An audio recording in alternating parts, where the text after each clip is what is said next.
Well, hello, friends. Mark Holmes here, and as always, I want to thank you all for watching, commenting, subscribing, and being part of the Joe Boo Sports Report. Without you guys and you ladies, you know that this literally does not work. It was a rough game today, very rough. And it's so funny, I did a little live stream with E2 Blue here after our regular live stream and stuff. And everybody's panicking. Everybody's going crazy. You know, Skip Bayless is going to be talking about the Dallas Cowboys, probably throwing stuff in the trash tonight. You know, people are saying Dak overrated, overpaid. I'm getting emails from the trolls. The trolls been lying low. Don't talk about MVP. It was actually hilarious because Ramalama came through and was busted on the Cowboys about how bad they lost. You know, it's kind of funny because right now the Rams are losing 21-3 to Tennessee without Derrick Henry. And he was saying Matthew Stafford, MVP, ready to roll. It's kind of funny because Matthew Stafford in the end zone does a 360, throws an interception. Titans get a touchdown.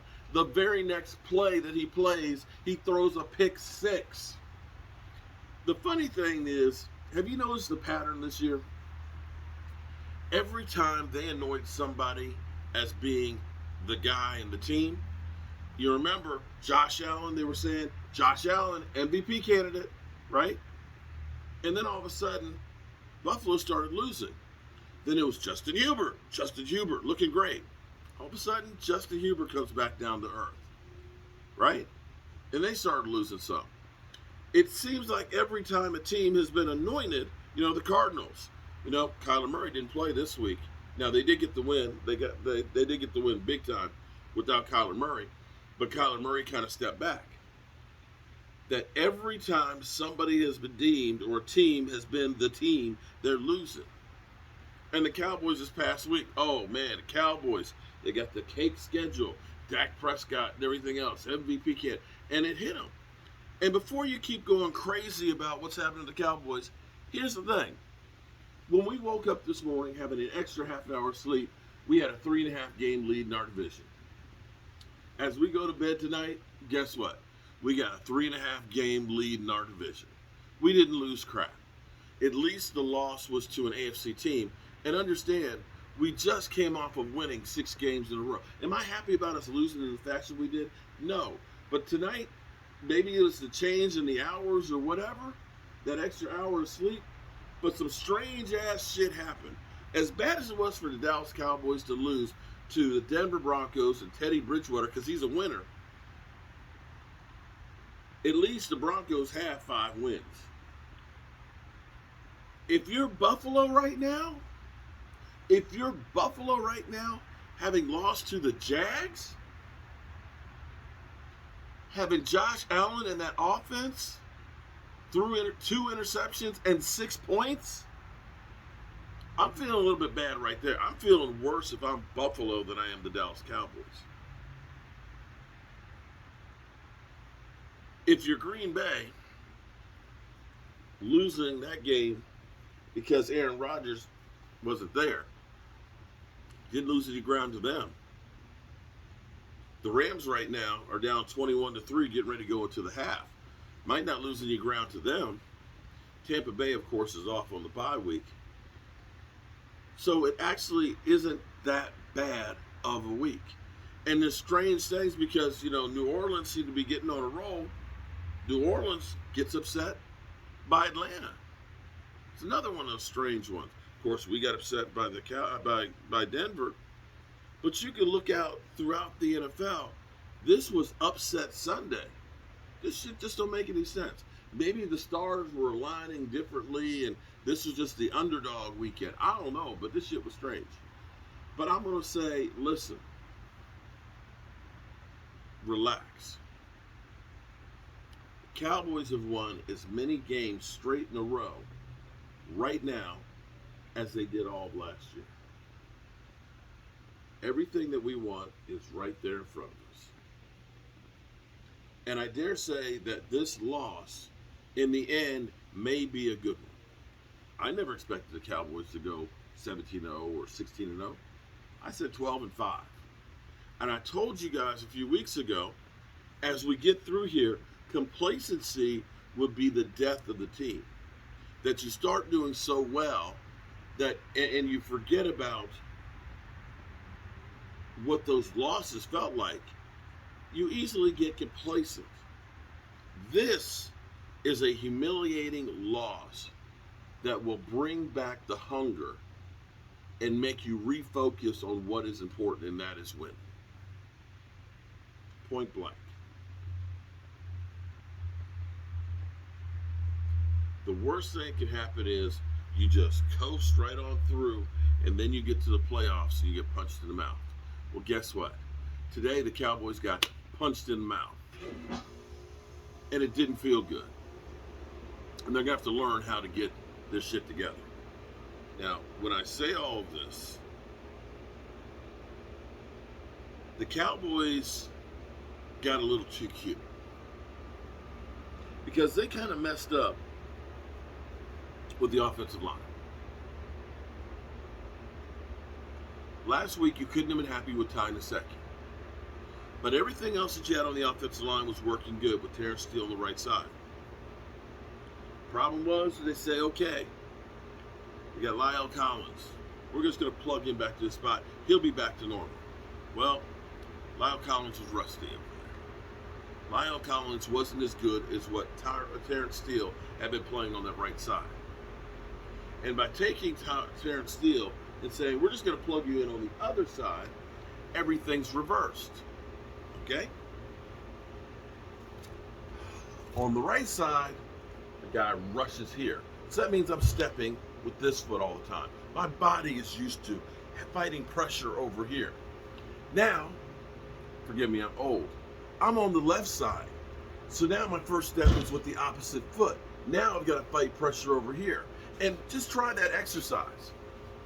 Try that exercise and see if it's that easy to step and push that way, and then if it feels the same the other way. Because for 7 games, he's been stepping this way, getting that guy upfield. Now, you got to reverse it. So what we ended up doing is, we took a guy who was a strength over here and doing good. We got a guy who was rusty who was doing worse, and then we put the other guy over here who was actually doing worse than Ty Nsekhe.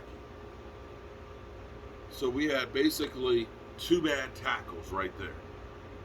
Dak, from having to rehab his leg, Dak, and delusional Dak fan, I'm not making excuses for Dak. Dak was off too.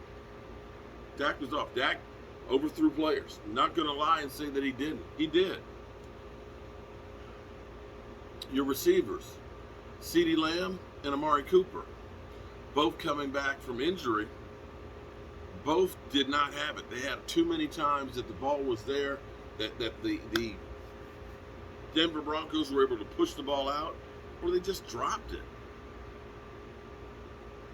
And we couldn't get the running game going. So collectively, nobody had a good game on there. And for delusional Dak fans, it's going to say, oh, well, Dak had a great game. No, it was in garbage time. The game was already over. That, by definition, was garbage time work. The defense, Micah Parsons gets a game ball because dude got 2.5 sacks. 2.5 sacks. He's up to 5 sacks on the season, and that's a guy who's got an attitude and a relentless motor.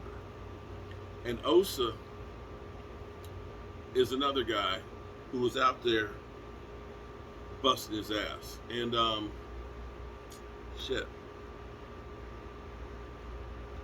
can't think of the receiver in garbage time that actually was catching the ball. He gets a game ball. But you know what?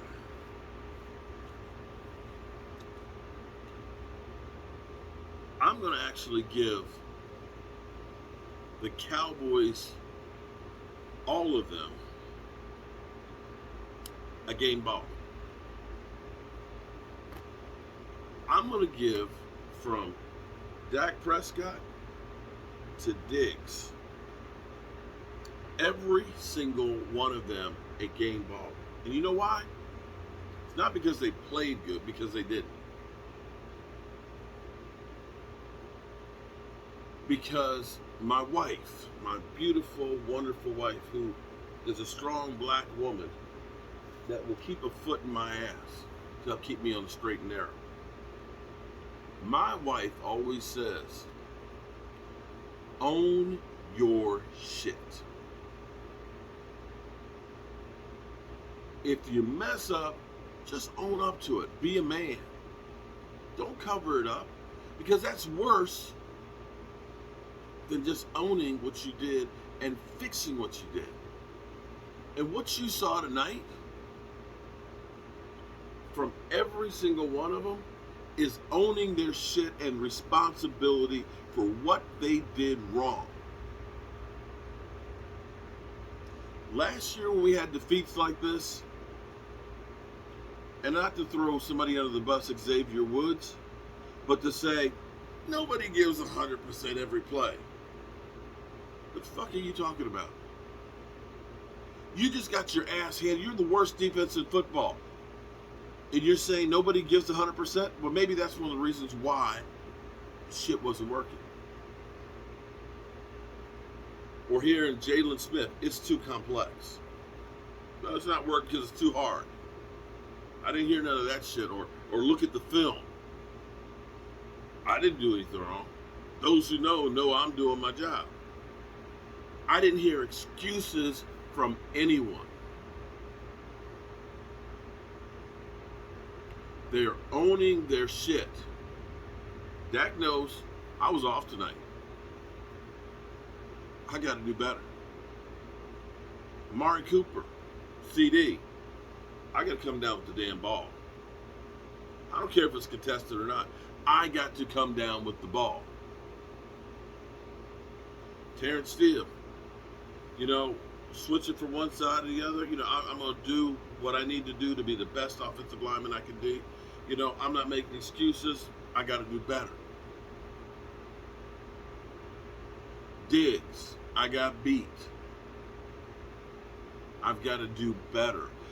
They are owning the responsibility for what went wrong. Now, here's the thing. And this is the thing that I was just saying, that it seems like every time some team gets anointed, they start falling. Nobody's winning every single game. If you want to kill the Cowboys for today's game, well, you better be killing Matthew Stafford for throwing 2 back-to-back interceptions. You better kill the New Orleans Saints for losing to the Atlanta Falcons at home in the Mercedes-Benz Dome. You better be killing the Buffalo Bills for losing to the Jacksonville Jaguars. Because the NFL, as much as we think that Tampa Bay just breezed through the NFL, they were 7-5 at one point last year. They didn't win their division. They literally got beat down twice, like we did today, by the New Orleans Saints. It's about now licking your wounds, healing, and getting better. Yeah, it hurts. But I believe that this, in the end, will make us a better team. I know the trolls are going to be out.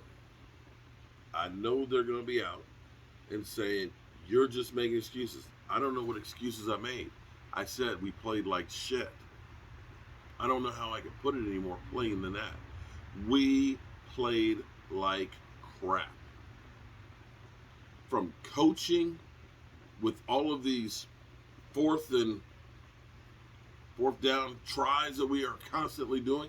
I think that they forgot that you can actually punt the football and not converting them, to every other phase. Today just was not the Cowboys' day. And that happens in football. So, with that being said,